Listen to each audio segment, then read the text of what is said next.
भगवान राम के पिताजी दशरथ जी थे, उन्होंने भी राम राम कह के सही। प्राण त्यागे, और अजामिल जो थे उन्होंने भी अपने पुत्र नारायण को नारायण नारायण कह के प्राण त्यागे। लेकिन दशरथ जी को स्वर्ग गए जी। और अजामिल को सीधे बैकुंठ गए। कि दशरथ जी महाराज भगवान की लीला देखने के लिए जो अंतिम इच्छा होती है उसे भगवान जानते हैं, आप तो जानते नहीं ना।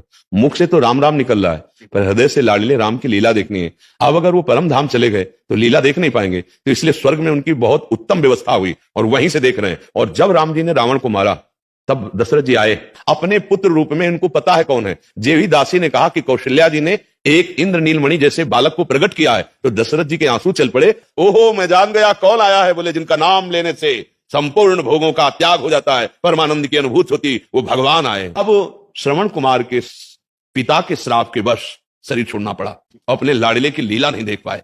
लीला देखने की चाह परम पद कैवल्य पद में नहीं, विभीम कैवल्यता। मुझे भय लगता है ऐसे परम पद से जो हमारे भगवान की लीला से दूर कर दे। इसलिए स्वर्ग में उत्तम व्यवस्था करके महाराज को पूरी लीला दिखाई गई। और जब रावण वध हो गया तो आए और भगवान का जो आशीर्वाद दिया, भगवान का जो वास्तविक भगवत स्वरूप, उसका दर्शन किया और उसी समय परम पद को प्राप्त हो गए। तो भगवान के धाम में अजामिल का इसलिए प्रवेश हो गया, महापापी था, केवल नाम के बहाने से हुआ। उसको लीला के दर्शन की आकांक्षा नहीं थी, वो जानते नहीं था परम पद क्या है। लेकिन दशरथ जी को पता था कि मेरे यहाँ परम पद स्वयं अवतरित हुआ है, अब मैं इसकी लीला का स्वाद लूंगा, लीला का रसा स्वादन, इसलिए वहां